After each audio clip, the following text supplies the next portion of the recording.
Hey guys, Conquistador here. So, do you feel like your PC's basically an obsolete potato at this point? Well, you don't have to worry because there actually might be a few free or cheap things you can do to actually improve it and make it perform a little bit better. So today, we're going to be talking about potato PC upgrades.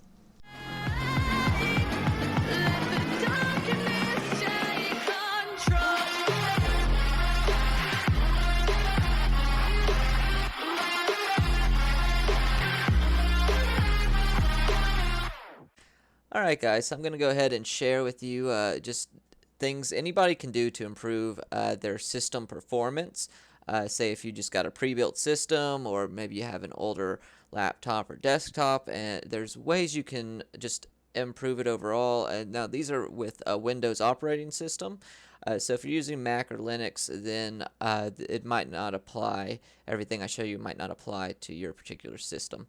But one thing I want to really point out is that there are videos out there that tell you you can download and triple your RAM. If you download like third-party BIOS firmware or things like that, that it'll double your CPU's speed.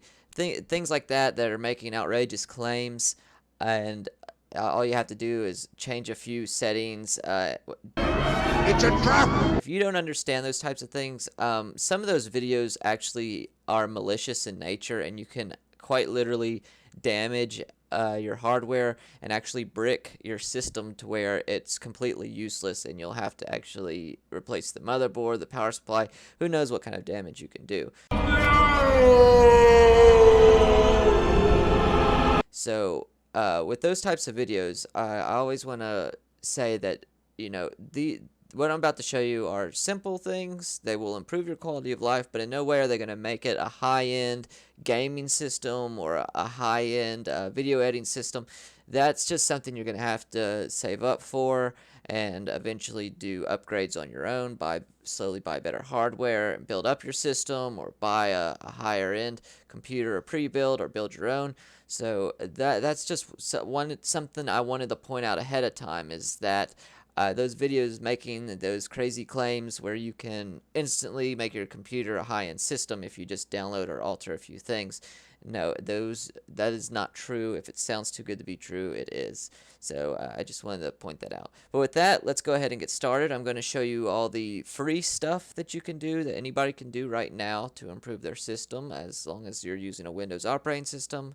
If you're using Linux or Mac, then it might not apply to your specific system because they're obviously not the same operating systems. But a lot of this stuff is interchangeable. So let's go ahead and get started.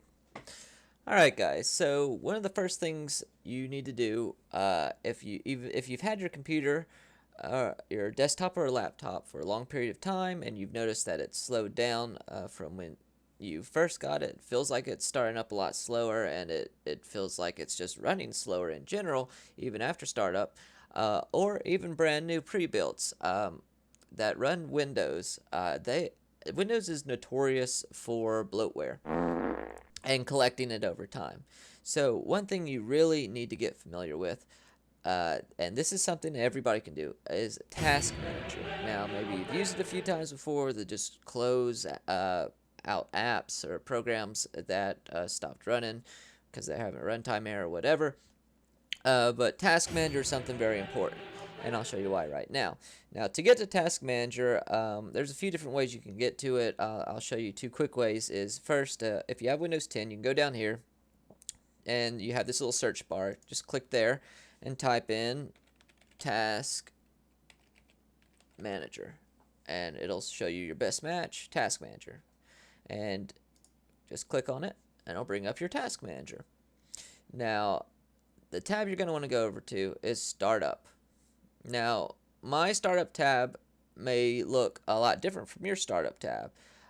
Yours might have a lot more than me, or maybe a lot less. It depends on just how much stuff you have running on your system. But in a lot of cases, if you've noticed that your system's just running a lot slower and you've had it for a long time and you don't use Task Manager very often or you're not too familiar with it, then you'll probably notice that there's a lot of apps on here, especially if you start up your computer and like you have windows popping up and you have to close them out every time. So this is where you can fix that issue, and that's all bloatware in a lot of cases. Not every case, but a lot of cases it's bloatware. Now, for example, you have Cortana here. I don't use Cortana, so I have it disabled. So you can enable it if you want, but you'll notice that and what startup means is basically when you turn your computer off and you turn it back on when it restarts, whatever is enabled in here is going to start up when your computer turns on. And some of these are background programs too, so you might not even know that they even are running at all or starting up. And it'll tell you over here as well on your startup impact. Now, in my case, it says none or not measured because I just don't have a whole lot running. But in other people's cases, it'll say low, medium, high, or very high. I think it goes or up to extremely high. I'm not sure how far, but it'll tell you how much impact it has on the system. So in my instance, I don't use Cortana. I don't want it running. So I right click it, I disable it. So now whenever my computer turns on, Cortana does not start up. Microsoft OneDrive, same thing. I've right clicked it and disabled it. I don't want it enabled. Now, maybe there's something you're not sure about. For instance, just for an example, this Omen Gaming Hub background. Maybe you're not sure if it's bloatware or not, and maybe you want it or maybe you don't. Well, you can right click it and go down to search online, and it'll bring it up here in whatever your default browser is, and you can research it there. It'll tell you how maybe you can remove it, or you can just research what it is and find out if you want it or not. And from there, you can decide if you want to disable it or completely remove it from your system altogether. So that's an important thing to do. I recommend if you've just bought a PC or if you've had one for a long time and you're not familiar with Task Manager, get familiar with Task Manager. It is a very important tool to have, and it's really one of the first things I recommend just learning about a computer, because there's a lot of great things that you can use with it. Other tabs like your details over here, I just say whenever you're on your computer, just open up Task Manager and just looking at what all is running in the background all the time, and eventually you'll get familiar with that sort of stuff, and you'll see that maybe something looks out of place and you can research it and find out, oh, maybe that's a virus, or maybe it's bloatware, or it shouldn't be on there, and you can further research it and remove it like that. But first of all, go to your startup tab and disable a lot of that stuff you don't need, because I'm sure if your computer's running slow on you and you don't ever use Task Manager, that is a great way to get rid of a lot of those background processes. Just stop them from coming up on startup, speeding up your startup, all those kinds of things. So that's the first thing I'd recommend doing. So Task Manager, a great tool. Get familiar with it because there's other things you can do with it as well. Alright, so now that you've gotten comfortable with using Task Manager and using the Startup tab, and you've gotten everything smooth out there, maybe you'd like to venture a little further and actually start removing some of the bloatware that you found in your system. So there's a few things you can do. So one of the easiest things to do is go down here again to your search bar, type in add or remove programs. As you can see, it's already right there. So you just click on that, and it'll bring up your apps and features here. Now, not all of the apps, the background apps will be shown. There's a lot of stuff that can be hidden. Bloatware has a funny way of doing that, and malware does as well. But I'll get onto that soon. But as you can see, there's a lot more apps you can go through. And again, you'd use the same process as the startup tab. Go through these. If you see something that maybe doesn't look like it belongs, say for instance Groove Music, just as an example, say Groove Music looked like it was Groove bloatware, and all you'd have to do is click on it, and usually it'll light up and say uninstall, you could click that and uninstall it. Now, in certain instances, it actually won't highlight and you won't be able to uninstall it. In that case, that's because it's running in another program. So what you'd have to do right here is you could go over to, after you've clicked on Groove Music, go down to Advanced Options. That brings up more detailed specifications of the app. Here you have your app permissions, like background apps. You can turn that off, so now it can't even act as a background app. Also, another thing you can do would be to terminate this app and its related processes. By doing that, in a lot of cases, that should then make it so that you could uninstall it. Now, that doesn't necessarily guarantee that it will make it, depending on the app, but that's a good place to start if you're trying to uninstall certain bloatware, would be to terminate it and its related processes, and then that might allow you to uninstall it if you don't have that option to begin with. But at least you can do is just, turn it off as a background app, so it can't work that way. Just using Groove Music as something, if it was a particular app you wanted to get rid of. And the same can be done with other apps you think are questionable. Like if Xbox Live was, again, like a bloatware, you could uninstall it. If this didn't highlight, you'd go to the advanced options again. You can turn off the background app so it can't work in the background. That gives you more memory for your RAM and just more CPU processing power. And you could also terminate it and try uninstalling it, so on and so forth. So you can just do your research on those apps, same like you did with your startup tab, and further decide what you want to get rid of and research it and clean up your system a little bit more like that. And that's another way you can help to further clean up your system and, again, just improve the quality of life overall with how everything runs. And also, if you'll notice, you have your startup tab here as well. The same as with the task manager. So if you want to go over here and look at the startup tab and what's on there, you can look at it from there too if you don't want to use your your task manager. So that's an option there as well. Now, one other thing that you can do over here that I would recommend is looking at your web browser.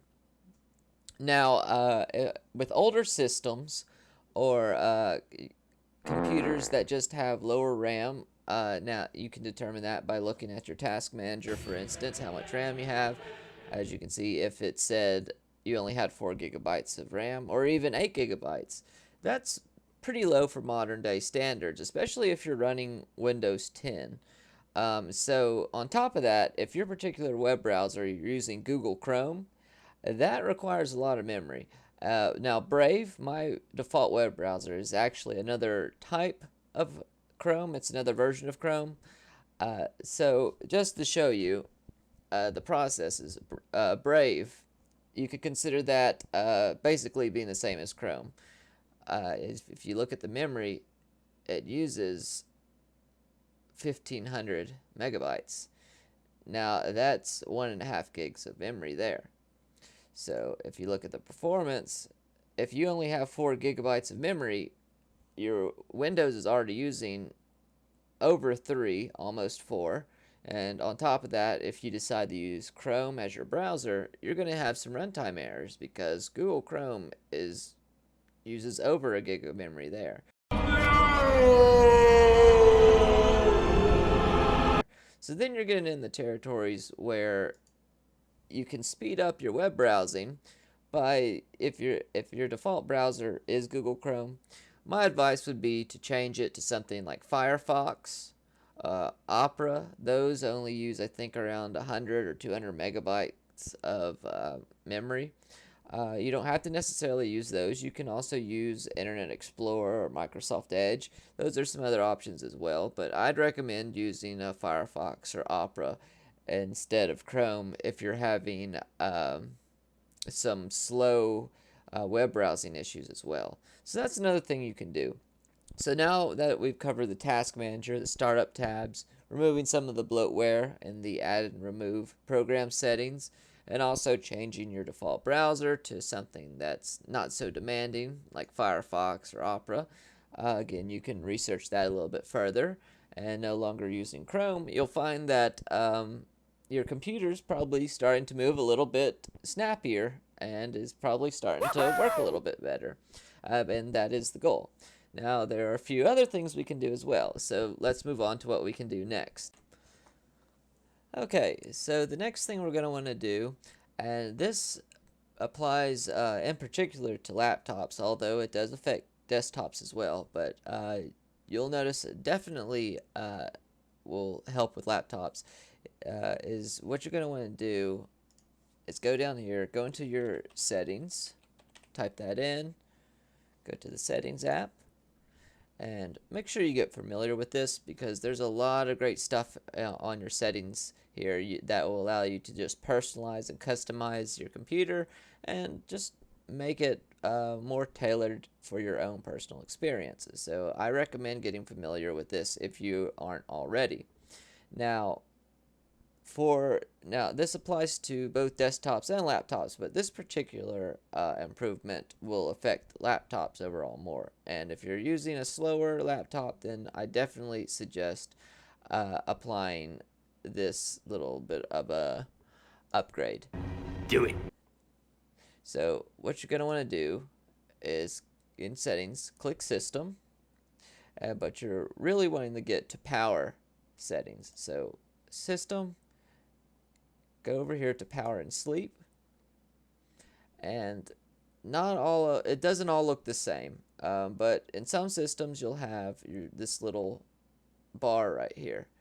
You're going to, especially with laptops, you're going to want to make sure that bar is set to best performance, and you can even go a little bit further and go to additional power settings, go over here, change plan settings, change advanced power settings, bring your drop down menu and select high performance, and you'll hit apply, okay.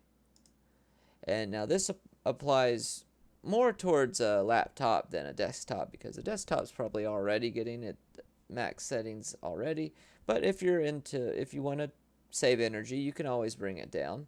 But with laptops, I would say it's definitely worth it. You're not going to see a huge drop in your battery life versus the gain in performance.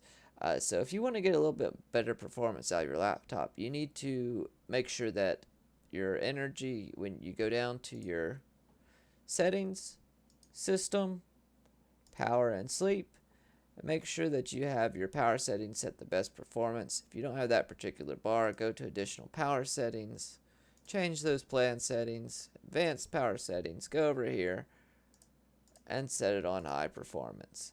And you can further go down and tailor it so that everything is set to max as well. If you really want to, get it set to how you want it exactly. Oh boy. So that's another thing you can do, in particular for laptops, that will help get you just a little bit more higher performance. Alright, so one other thing I want to show you, everyone, is something that will allow you to get the most use out of your CPU at all times from boot up. So again, go down to your search bar right here, type in Msconfig, Msconfig, and hit enter, and that'll bring up this window right here. It'll say system configuration. So you're going to go over to the tab next to general. It says boot. Just click on that tab.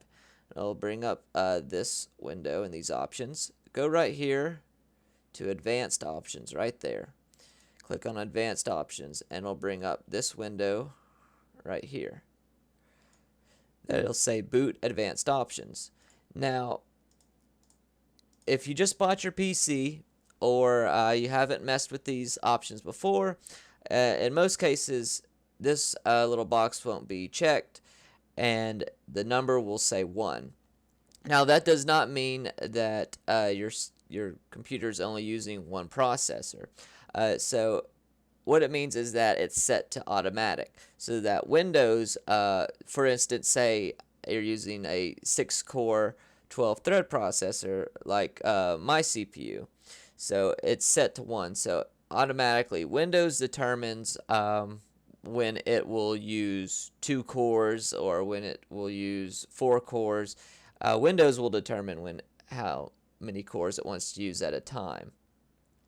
So what you want to do is check that box right there, and it will make it so that you can open this drop down menu. So in my case, I have a 6-core 12-thread CPU.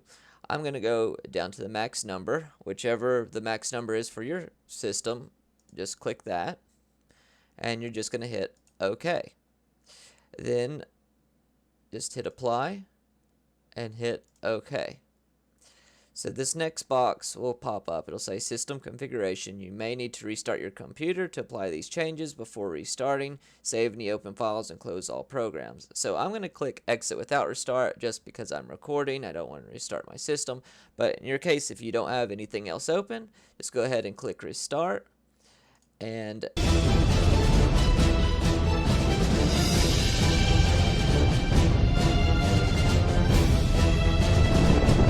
then that will make it so that whenever your computer boots up, all of your cores will be unlocked from startup. That way, if you're opening up a game, all of your cores will be used at all times. If you're using some type of video editing software, all the cores will be used at that time, and you'll be able to get the most performance out of your CPU at all times. So that's another way you can get a little bit of boost in performance without having to spend any money. So that's a good little thing to have.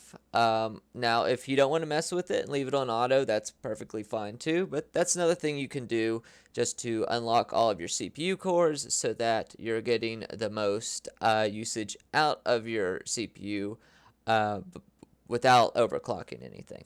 So now we're going to cover the stuff you can do to improve your computer for playing games. So on older systems, even with integrated graphics, you don't necessarily even have to have a graphics card. Even if you have an integrated graphics card, you can still play video games on your PC and laptop. Now, it might not necessarily be the newest game, and it might not have the highest graphical settings, but there are games out there you can play. Do it! Make the sacrifice! Nope. Nope. Nope. Dead. Now we're just going to cover what you need to do for that. So, again, you're going to want to go to Settings. Go to your Settings. Open that up. And you're going to want to go to Gaming. Alright? Go to your Gaming right here. Not the Xbox game bar. Over here on the left. Game Mode. And you're going to just want to make sure that Game Mode is turned on. And that's going to optimize Windows for PC play. So whenever you're playing a game on Windows, what the PC will do is it will lower the priority of some background tasks or suspend them completely so that more processing power and memory is dedicated to whatever game you're playing. Now you can take it a step further. Go down here into graphics settings and go over here to hardware accelerated GPU scheduling to reduce latency and improve performance. It says you'll need to restart your PC to have your changes take effect. Now you can turn that on and reset your PC. That would not apply if your graphics is integrated inside of your CPU or APU. So that would only be if you have a dedicated graphics card. But I'd recommend turning that on if you want to improve the performance there. So that's another thing. But at least, even if you don't have a graphics card, even if you're using one of the Intel integrated graphics, you can at least turn the game mode on. And that will help to improve your system so that, you squeeze that much more performance out of it for playing games.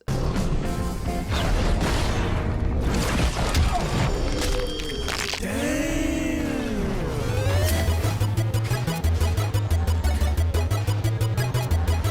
need a doctor. Is there a doctor?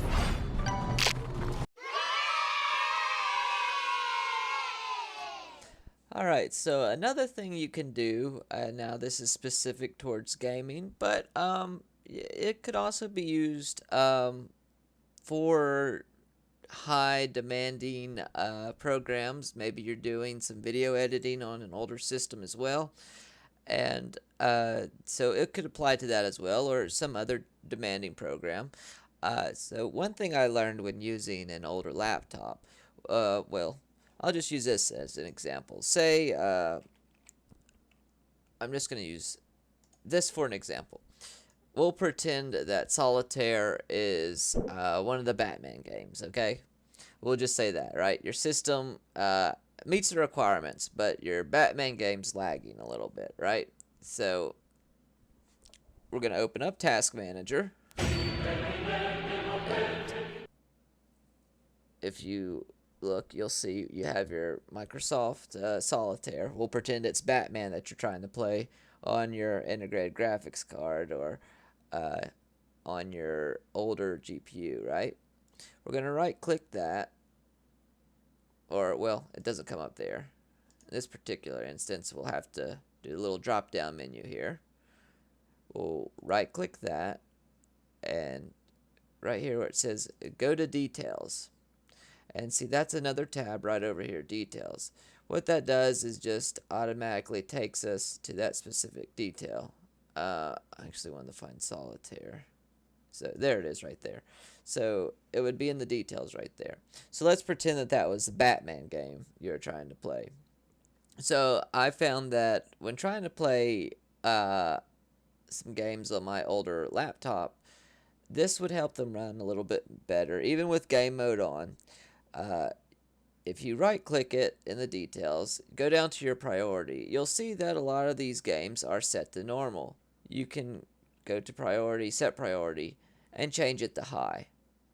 And that will allow your system to set that at a higher priority than everything else that's running. And I found that it helps to get a little bit higher performance on those games. If you're running, an integrated graphics or, an older graphics card, that tends to help. Or maybe you're using a something like Lightworks or some type of video editing software, and it would have a little bit more processing power pointed towards that specific program instead of directed towards other processes instead. And you can use that for, more intensive programs that you're trying to run on your older system. That'll allow you to get just, squeeze a little bit more performance out of it that way. So this is more for, program specific optimization rather than overall system improvement as a whole. But it is another thing you can do to just improve your performance out of your system a little bit more for specific programs, if for those older systems that just might need a little bit more tweaking. Do it. Alright, so one of the last things I'm going to cover that you can do for free before we get into some of the low budget things you can do to improve your computer is the updates. A lot of people, for some reason, don't like to update their computers. I know it can be a hassle and you have to restart it, but it's worth it. So again, settings. I know this video revolves around a lot of going to the settings and the task manager, but that's why I say it's important to understand how they work, because there's a lot of things you can do with those that will improve your computer's performance. So settings, go to your updates, and make sure your computer's up to date. That will ensure that not only all the drivers are up to date, but also all your security is up to date as well, so that you don't have to worry about, malware or something like that running and slowing your system down as well. Those are all important things, because that's another thing that can slow down your system is viruses and malware, which I'll cover that real quick. also. But if you have all your updates, you can actually go the extra mile. Now, once you get all your Windows updates, that should be enough to get your system optimized. But I'd recommend taking the time and going a little bit further. And what I mean by that is ensuring that you have all the up-to-date drivers. For instance, finding out what hardware is actually in your system. So in my case, I use an Asus Tough Gaming OC 3070 graphics card. If Find out what kind of dedicated graphics card you have. Find out what type of motherboard you're using. Oh, by the way, I did want to tell you this real quick. If you're having trouble figuring out what kind of hardware is in your system, again, you can go down to your search bar right here. All you have to do is type in system information. You can click on that, and that brings up all your hardware. So it'll bring up your let's see, I'll show you right here, your processor, so you know what type of processor you have. It'll bring up your motherboard. In my case, it's a B450M Pro VDH Max. It'll tell you how much RAM you have, how much memory is there. So you can go over all that stuff right there, and it'll tell you the different hardware you have. So you can get the drivers for that. So I just wanted to throw that information in there real quick. I have that Asus graphics card. So go to the Asus website, find that driver on the website, download it, and install it. Windows a lot of times will find the right drivers, but it might not find the newest driver. So it's best to, just understand what all hardware you have in your system. That way you can ensure that you have the newest drivers, because that can affect performance as well. Now, it might not affect older systems as much as newer ones, but you never know. So that's why I say, after making sure that your computer's up to date all the way, you go the extra mile and ensure that you have the newest drivers for everything, for your motherboard and all the other hardware, because it can make a difference. So, and another thing I would add in is that sometimes your RAM might be advertised. Maybe you have RAM that's advertised as 3200, and then when you bring up Task Manager, it's not saying it's running at that. It's running at, I think, like 2133 or something like that. I don't, or 2400, something around there. So that's something you need to go to the BIOS for and make sure that you have the right AXMP or XMP profile selected. So that's another thing you can do. That goes a little bit into overclocking, which I'll cover in a separate video. But like I said, make sure that your updates are all up to date, and go the extra mile and make sure that you have all the drivers you need. Because all these are free things you can do to just optimize your system. So that's another thing I'd recommend doing. Do it.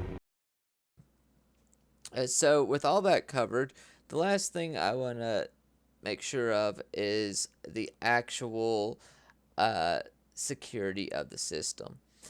Now, there could be instances where your system's just being weighed down by malware. And in that case, you can type in settings. I think that's where you can access it. Let me make sure. You go into settings and update and security. You go over here to settings. Instead of updates, we're going to want to go over here to Windows Security and open up Windows Security, and then virus and threat protection. It does not hurt to make sure that that it should have scheduled.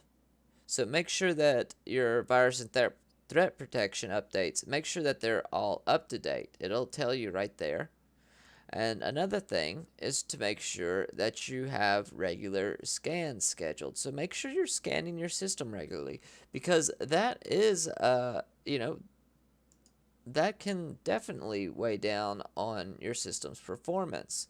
Now, even with Windows security, it didn't used to be that great, but nowadays Windows security is actually in like the top I think it's in the top 5 of all security virus protection programs out there. So Windows built-in security actually is really great. But you can actually go a little bit further, and there's a free program out there called Malwarebytes, or people call it Malwarebytes. I call it, either way is the correct pronunciation, but Malwarebytes. It's a free program uh, that you can get. Download that and perform a regular scan with that as well, because malware does tend to sneak by Windows security at times. So it's nice to have that in there just to make sure that you're getting that added protection, because that could be slowing down your system as well. So that about covers everything you need to do to just overall optimize your system and just get all the performance you can out of it. And none of this costs you anything. These are all free things you can do that will help to improve your system so that it's performing at its best. Now, you can always take things a little bit further and start researching and go on from there. But it's a good starting point for people who, just uh, don't know where to start at. These are all the places you should start at when optimizing your system. So hopefully that provides a lot of good information for you. And all the stuff that I just provide to you is free. It won't cost you a thing, and it should help to improve your system in some way. Okay, so the last things I want to cover are if you actually want to spend a little bit of money and improve your system. So the two things I would recommend, beyond just buying a completely new computer, if you want to just spend a little bit of budget and improve your system, are upgrading the hard drive or upgrading the RAM. So your hard drive, for instance, that's one of the biggest things that people will find. So in a lot of older systems, like laptops or even desktops, people tend to find out that they're running their operating systems on an HDD, which is a hard drive disk. Okay, those are what you definitely want to do is upgrade it to an SSD, a solid state drive. They are dramatically faster than a hard drive, and it's not really too difficult to actually upgrade them. If you're using a desktop, really, it's not too difficult at all. There's a lot of tutorial videos on how to do that. Really, it's just taking the panel off, popping it in there, plugging it in. It's as far as the SATA drive goes, and you can just finding some. There's a lot of software out there, cheap or free software, that allow you to migrate your Windows over to your new SSD drive, and you can buy a new 1 gigabyte SSD drive for in the $80 range, I think. Or you can buy even a 500 gigabyte one for like $40 or $50. So and replace those hard drives, because you will notice a significant gain in speed if you move from a hard drive to an SSD. So that's a good way to improve memory. Now, another thing is maybe you don't want to get an SSD. In laptops, you can, instead of swapping out the hard drive or the SSD, or in desktops as well, you can get something called an M.2 drive as well. There, but the key about those is you need to make sure that you know what generation of M.2 drive can go onto the motherboard, and the proper size, and make sure that it's keyed properly as well. So that's a little bit of research that you probably need to get familiar with. If you're not, then I'd recommend finding a local computer repair shop, they can install those types of drives very quickly and easily for you. Um, I know Best Buy has Geek Squad. I personally don't recommend Geek Squad. Best Buy is not the best place to go for computer work. Sorry, Best Buy. It just isn't. There's been a lot of bad jobs done from Geek Squad where you can get an actual professional who's running a shop that definitely knows what they're doing when they're swapping out hard drives uh, or M.2 drives, putting them into your system. So, or you can install them yourself. There's a lot of, as far as if you're just installing an SSD, that's really easy to do. Also, the other thing you can do is install some RAM. Now, you need to know what type of RAM to get. If it's DDR3 or DDR4, or maybe, God forbid, it's DDR2. I hope your system's not that old. If it's that old, my advice to you is you need to buy a new computer at that point because that's just a little bit too old. Sorry, it just is. But upgrading your RAM also, it's another cheap way to improve your system, especially if you're only using, if it only has 4 gigs of memory or even 8. Now, if installing into laptops, that's a little bit trickier. So again, you might want to take that to a small local computer shop. They can do that for you at a pretty fair price, and they'll be able to do all that work for you. Whereas a desktop, it'd be a lot easier. You have a lot more room to work with, and it's a little bit more forgiving. If you want to do the upgrade yourself, then go down here into your search bar, type in system information, like I was discussing before, and what you're going to want to find out is your type of motherboard. In my case, it'd be a B450M Pro VDH Max. When you find out your type of motherboard, that will tell you what type of RAM you can get, be it DDR3 or DDR4, and also the speed of the RAM, whether it's 3000 megahertz or 3200 megahertz or 3600 or I think it's 3466. So those are things that are important to know because otherwise, and understanding if it's dual channel as well.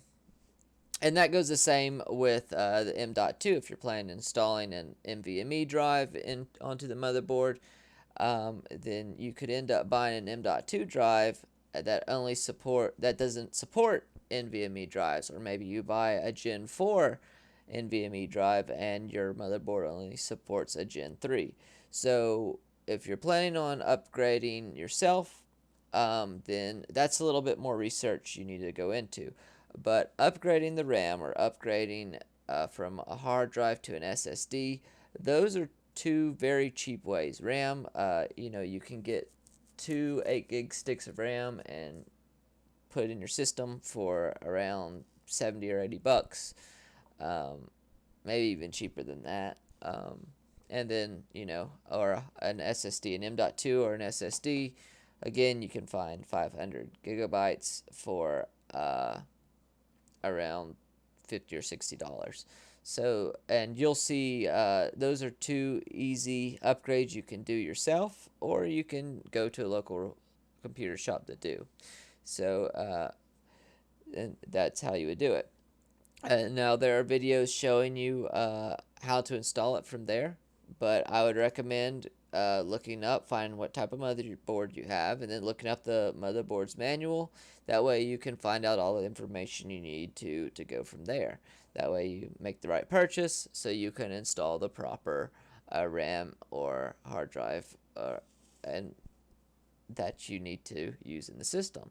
So with that, I hope that helps you get an understanding of how you can optimize your computer, either free or if you want to spend a little bit of money on it and upgrade it that way.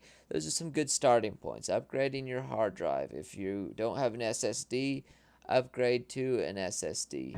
Do it. That is one of the biggest things you can do to improve your computer's performance dramatically. I mean, not a day difference. Seriously, it is that big of a difference. And that also, if you're only down to 4 gigabytes of RAM, that's definitely a little bit too small for today's standards. You want at least 8 gigs, but I'd recommend at least 12 to 16. That's the sweet spot for modern day systems nowadays. So upgrading your RAM is another important thing. So knowing what type of motherboard you have so you can do those things would be the next step. And then again, like I said, you can install it yourself if you've researched it enough and feel comfortable about it. Although, make sure that you know what you're doing ahead of time.